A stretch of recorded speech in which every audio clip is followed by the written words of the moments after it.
Hello, I'm Kristian Ferner Robson, founder of Oliver Brown. It's Ascot just round the corner and we are getting very excited. But you've got to know the do's and don'ts of wearing a silk top hat. It is so important to get it right. It's about the most expensive thing you can wear in your wardrobe, so you need to know how to wear it.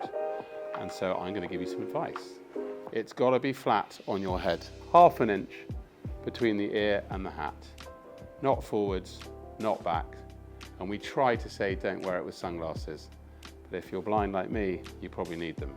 When you say hello to a lady, the gentleman must doff his hat. With a little bow is a very polite and the correct manner at Ascot. The absolute no-no of wearing a top hat. It's made of a very, very thin silk. And if you put your hat like so all the time, it'll turn into this. The crown will go, get worn, and I can never replace it because the whole story about the silk top hat is, don't forget, we can't get the silk made anymore. It's all over 100 years old. I cannot replace that. I can blacken it, make it duller. It looks better when I do that, but it's always from this that happens. So at Ascot, at the Derby, at your wedding party, at a wedding, quite often at these amazing events, particularly Ascot, you go into a box, you're in a car, you're in a picnic, someone else takes your hat and puts it away for you. Always make sure that the hat is always put the correct way up on its brim. Never put it near a heater when it's wet. That can change its shape quite easily. If it gets wet, what you do is leave it in a dry place to dry out, and it's totally fine.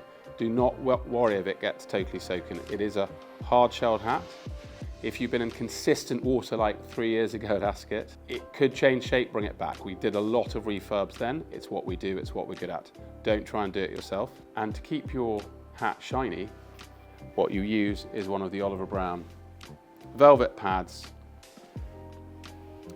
going with the silk plush. If you go against the nape, it marks the hat like so. So you go with the nape, the direction of the silk where it's been laid on the hat over 100 years. Give it a good go around. We sell cleaning fluid as well. This is very good for the hat. It's actually a form of a dry cleaning fluid and is what we believe very safe for your hat, unlike many products out there that people tell you to use. Do not use Guinness, do not use sugary products. There's lots of people in the car parks cleaning hats, they don't use the correct fluid. A hat cleaning brush, we also sell at Oliver Brown, a must for a silk top hat. We give you the pad when you buy a silk hat from us, but this one you need to purchase. So voila. Look how pristine that looks. That is a proper elegant silk top hat, 6 inch tall. You get those from Oliver Brown, we have plenty of them. The biggest collection in the world. We are the king of top hats. Good luck at Ascot this year. See you there. 5 days of the best racing in the world. We're here to help. Contact us from now on, online, on the phone. Let us know your needs. Oliver Brown has all of them covered for Ascot 2026.